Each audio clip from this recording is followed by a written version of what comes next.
Greetings everyone, I'm Stefan and today we're going physical.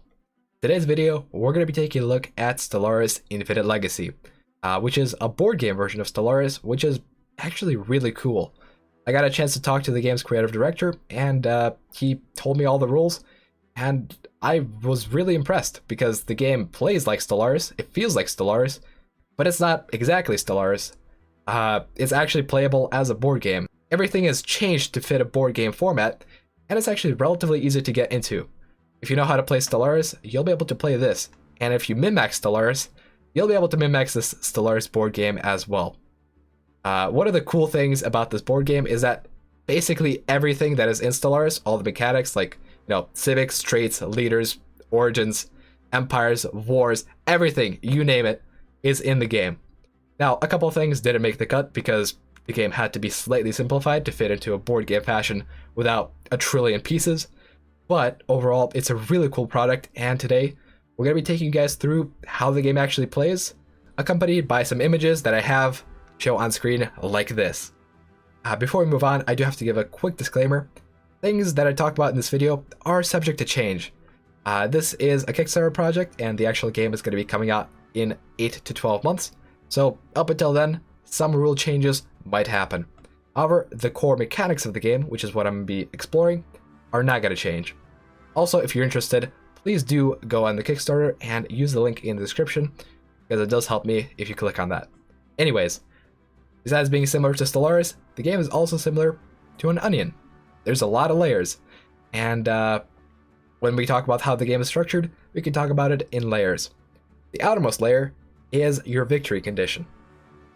You win by ascending above the menial trivialities of the galaxy, and once you ascend, you can either leave the game or get back in as a new empire. In fact, you can do this at any time between any sessions, and the game is balanced around the fact that new people might be joining the game and playing against players who have been there for a few sessions. Overall, the game is designed to be played in 2-hour sessions, and in about 5 to 7 sessions, you should be able to achieve a victory. Within a 2-hour session, you're probably going to have around 6 rounds. And rounds are where players do everything, and they actually do it simultaneously. Instead of having each person go one at a time, what happens is everyone plans out what they're going to do, and then they execute what they're going to do, and overall, having everyone plan out at the same time really saves on time and allows you to have a quicker game. Within a round, you're going to have to do one of 4 things: expand, explore, exploit, or exterminate. Or in the case of this game, do exopolitics. Although I've confirmed that extermination and purging is still very much a thing in this game, and that makes me very happy. The way these 4 X's work in this game is you actually get 4 phases in a single round. In phase 1, I can choose to explore, or I can choose to do any of the other 4 X's, while everyone else chooses what they're going to be doing. For example, in phase 1 of a round, I could be exploiting while someone else is exploring, something like that. Once everyone plans out what they're going to be doing within their phase, there's a resolution. The player that got to plan out what they're going to be doing first gets initiative, and so they get to choose the order in which the players actually go. For example, if I'm planning to build a starbase in a contested system, and I finish planning first, I get to be the one that builds a starbase in that system, because I can choose the order and say that, hey, I go first. But if someone else finishes planning first, they get to choose the order. So speed does matter. This can really benefit someone who's playing a smaller, newer empire, because as a smaller empire, they're going to have less planning to do. Once we finish this phase and I get to build a brand new starbase in a new system, we move on to the next phase. And in the new phase, I can't exploit again because I already did it this round, so instead I'm going to choose to explore. Exploring allows you to research technology. Technology in Stellaris, the video game, is probably one of my favorite aspects of the game, and it's very similar in the actual board game. What you have is a deck of cards, which is your tech pool. You draw some cards from the tech pool, and you look at them and make a decision. Once you look at them, you can pick 1 physics, 1 society, and 1 engineering research. But in our case, for example, let's say we have 2 points of research, and there's a technology that I really want, blue lasers.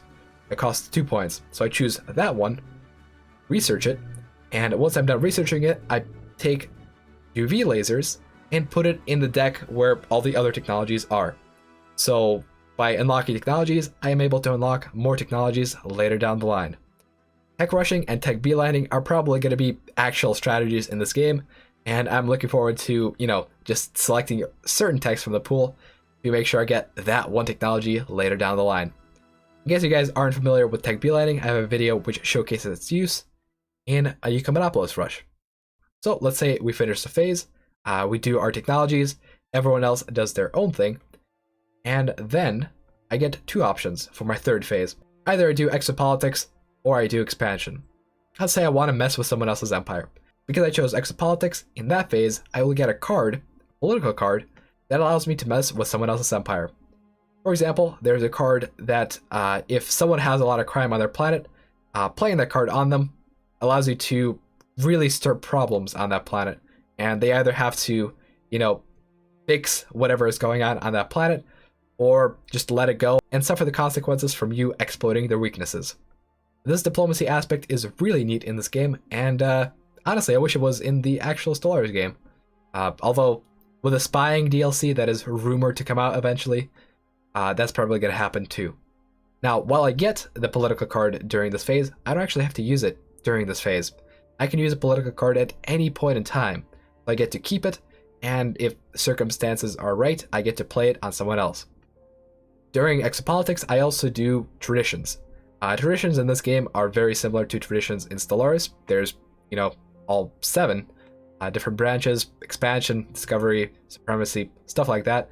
And it works similar to research, except you have all the options available to you, and you get to choose a path and potentially continue down a path later on. Once I've done that and everyone else does their thing, we move on to the last phase. In the last phase, I only have one option, and that is expansion, because I've used all of my other options, and I can't just, exploit 4 times in a row. So I do expansion.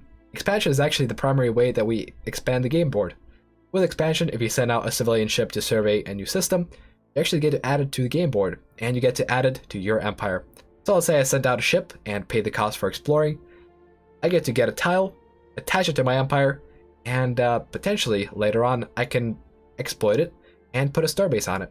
Now, when you start the game, everyone has their own home systems, and they're not actually connected. What you have to do to connect them is expand and roll a dice. There's D10, and if you roll a 4 or below, or depending on the rules of the game when they're finalized, you connect that system to your empire to the galactic core. So eventually everyone will become connected to the galactic core, and you'll get to play around. But the fact that you don't connect immediately, and that there's some randomization element in Galaxy Generation, really makes the games unique and randomized like it is in Stellaris. When I expand, I also grow my population, and population actually costs food to grow. So I would pay 2 food to grow a population on a planet, with a maximum of 1 extra population per planet. And so yeah, you can potentially grow your empire rapidly, you can not really grow it at all. It's all up to you, all up to your strategy. Once I'm done expanding and everyone is finished with their phase, the round is over, because we've done the 4 X's of a 4X game. Now, the whole point of doing all of that in a round is not only to make your empire the best empire in the galaxy, it's also to fulfill certain objectives.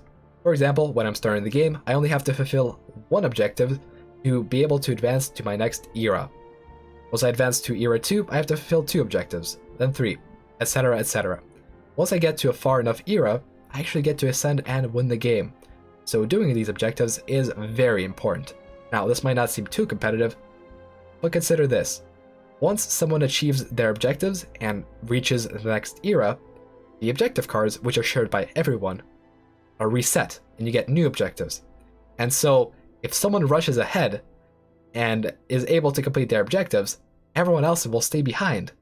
So you're going to have to really try to catch up and try to fulfill your objectives as quickly as possible. Otherwise, you're just left out and you won't be able to progress. Now, as the game moves along further, it becomes more and more difficult to fulfill all the objectives, and so someone fresh joining the game will still have a chance to fulfill their objectives and to catch up to other people, because if you join as a fresh new empire, you only have to fulfill 1, while someone else might have to fulfill like 7. It's a whole different ballpark, and you'll be able to really catch up and even have a chance to compete with their empire later down the line. Now everyone's economy is reset. And speaking of economy, economy in a board game has to necessarily be different from economy in a video game. Because there's no one to calculate all the transactions on the market, there is no market. In fact, there's no stockpile either. You only have income, upkeep, and expenses each round. So let's say I have an income of 5 energy credits per round. When I'm exploring a new system, I have to pay an energy credit, so I pay that energy credit and that is temporarily lost. However, I can permanently lose some energy credit production by, let's say, building destroyers. If I build a destroyer, it has energy upkeep, and so I have to discard the energy permanently. And so next round, I only get 4 energy at the start. You really don't want to have extra resources left at the end of the turn, because they're not stored. So a big part of the game is optimizing your rounds and really using up all your resources to the greatest benefit. Now, speaking of using up resources, at the beginning, it may seem like most of the resources will be spent on like growing pops, building new stations, stuff like that. But later on, you actually use most of your resources on action cards. At the start of each phase, you get more action cards up to a certain amount depending on your empire. These action cards can do the stuff that you do in the different phases, except potentially better, or you can potentially do unique stuff. Let's say, for example, you're a materialist. As a materialist, you would get an action card to draw one more technology. So you have your hand of different technologies. What you can do is use that action card and get one more technology as an extra option, for example. The power of these actions varies greatly, and actually, most technologies end up being action cards. So eventually, you'll build a very powerful deck of cards for different actions that you can do. However, early on, you're relatively weak, and this way, you actually get to learn your deck as you move along. So you don't have to, learn all the rules for all the different action cards. All you have to do is, learn them as you move along, and you get new ones for technology or traditions or events, for example. And eventually, your deck is going to become more and more powerful, although there's still going to be randomization throughout the game as far as what cards you have available and what you can actually do. Over time, you're going to get more options and more abilities, but because it's an incremental increase in stuff you have to learn, it's more manageable that way, especially for a newer player. Throughout the game, you're going to be reacting to stuff that happens, including events that actually happen at the end of each round, and you have to deal with. Potentially they're positive, potentially they're negative. Who knows? Random events and political meddling by other players means that your empire won't be a stable thing. You're going to have to be reacting to every situation, and if someone war decks you, you're going to have to deal with that as well. I won't get into fleet combat in this video, but fleet combat works actually in a way that's better than in Stellaris, because there's actual tactical depth, and there's more ability to, let's say, focus down fire on one ship to take it out of a fight. There's also a lot more rock, paper, scissors in fleet combat, which personally I really enjoy. You won't be able to just strap on neutron launchers onto your ships and just win, although proton launchers will be a thing in the base game, and neutron launchers will come later with the newer expansion. By the way, this game is going to be getting expansions, like Stellaris, except there won't be like a dozen. There probably will be like 4, maybe. So that's the way it's going to be. As far as optimization goes, there are a lot of stuff you can do in this game. You can optimize your species, rates, civics, ethics. They're all similar to the base game. For example, technocracy is still quite OP, at least in the current iteration of the game. Technocracy is like the first civic I asked to see from the creative director, and naturally, it's very powerful. Overall, the balance should be around similar to Stellaris, so if you're good at Stellaris and you know how to build good empires, you probably will be able to beat someone else who is a bit newer to the game, either the board game or Stellaris itself. Overall, from what I saw in a 3-hour conversation with the game's creative director, the game plays out pretty much as intended. The game is supposed to be accessible, and it does that, so you'd be able to easily hop on in and enjoy the game, and it's also very deep and complex. The depth and complexity is unlocked as you move on through the game, although I'm sure once I get the game, I'll also just read through all the cards and make sure to optimize every single element of my empire. Overall, I'm personally looking forward to this game coming out, especially because there may or may not be an event written by me included in the game. That event deals with our favorite job in Stellaris, clerks. So if you guys are interested in having the event actually be in the game and potentially getting a Yucca Monopolis, filled to the brim with clerks as an event added to the game. You should join my Discord, and once that stretch goal becomes available, I'll make sure everyone knows about it. But anyways, that about covers the basic gameplay loop as far as mechanics go in Stellaris Infinite Legacy. If you want to check out the game, there's a link in the description and right there to the Kickstarter. And if you guys have any questions, please do leave them in the comments down below. I have a bunch more info about this game, but I can't condense it all into, I don't know, 10 to 20 minutes. So you can check out the comments and potentially glean some info from there. Otherwise, gameplay of the game is going to be streamed on Sunday. Not sure where, but I'm sure you can find it on the Kickstarter page. But anyways, thank you all for watching. Hope you guys enjoyed this video. Hope you guys enjoyed the webcam as well. And I'll see you guys next time. Bye-bye.